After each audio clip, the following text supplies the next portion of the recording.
All right, we are at the Unforgiven post show. The Unforgiven pay per view was great. I think it had the same rating as WrestleMania, if not pretty damn close, if not better. We saw the Un Americans defeat D'Lo Brown and Godfather when D'Lo Brown turned heel. Uh, we're gonna continue that tonight.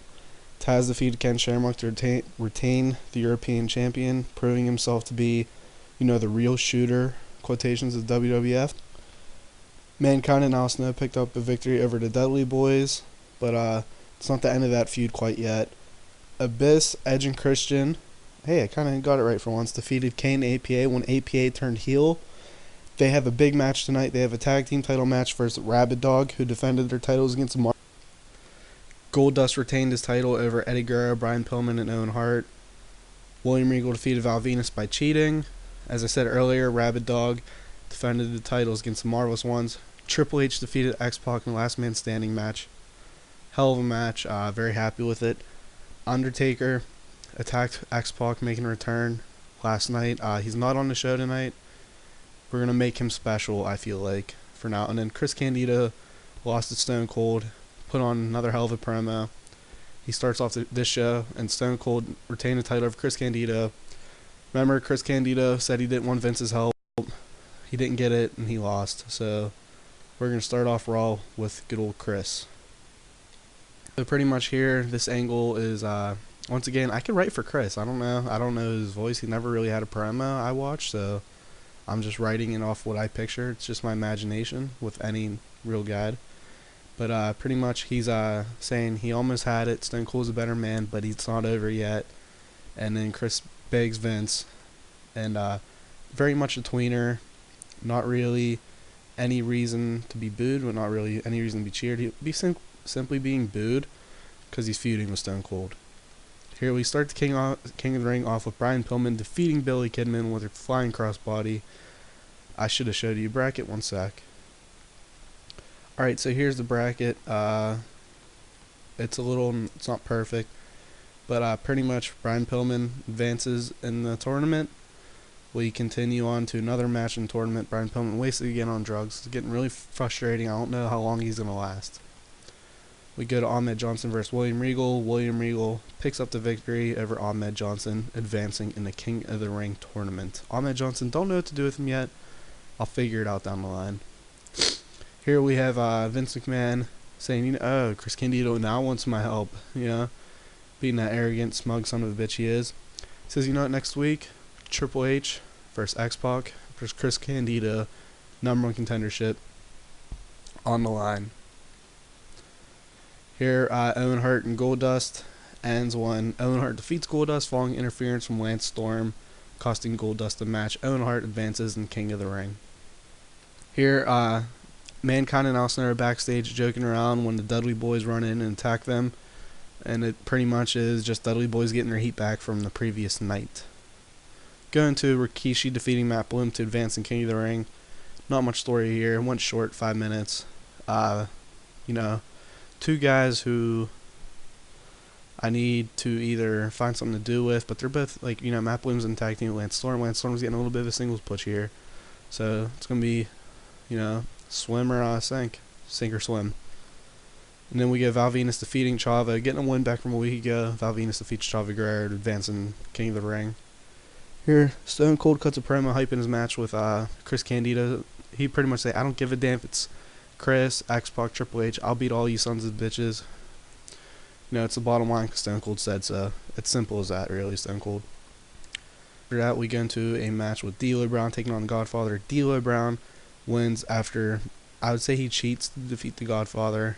He switches to cocky youth gimmick, and he gets very good rating. I was going to go with old school heel, but that doesn't really fit. Pretty much, I turned D'Lo, so I have a mid-card heel who I could throw in the matches. Here, Taz defeats Bob Holly. Taz, great performance, and he defeats him with the Taz mission. Here, the Marvelous Ones cut a promo backstage. This is pretty much them saying that, the request to become the tag champs is not over yet, and don't expect them to just go away like the Road Warriors. I think they'd talk down to that because that's an easy way for them to get heat. Here, Chris Candido or Stone Cold's backstage when Chris Candido just attacks him out of nowhere, pretty much. Stone Cold would be drinking a beer and then just wham, Chris beats him down, gets a heel heat on him, pretty much letting it known that Chris Candido is not fucking around anymore. Eddie Guerrero vs. Ken Shamrock ends when Eddie Guerrero defeats Ken Shamrock with the frog splash. And then in our main event, quote, Rabid Dog vs. Acolytes end when Edge and Christian attack Rabid Dog. We have the Ministry attack Rabid Dog. Acolytes pick up the win. The Acolytes, not APA anymore, because I changed that. We went in reverse. Acolytes are new WWF World Tag Team Champions. Pretty much, I had them as APA, now they're Acolytes. So I think that's a little interesting. The dynamic, and then it's just something different from real life. Solid performances all around. Bradshaw and Farouk continue to impress me. I had this planned before. They've been putting on stellar performances. And, it's going to be a fun couple of weeks for them. Here we go with, Edge and Christian are still beating down Road Dogg. When the pyro goes off, Kane walks down the ring. Chokeslams Christian, chokeslams Edge, and then, puts his hand on Road Dogg's throat and lets go. Pretty much letting Road Dogg go. I think it's a good character development for Road Dogg, or pretty much, understanding that there are some guys who are not out to beat the shit out of him, turn their back on him, and maybe we're starting to see little lines here with Kane and DX.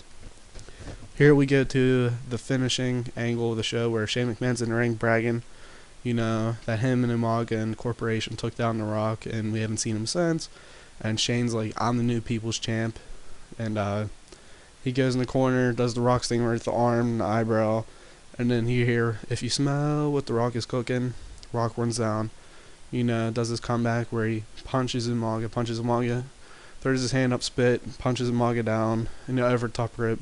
Shane runs down, spine buster, people's elbow, and then The Rock hits a signature pose on the,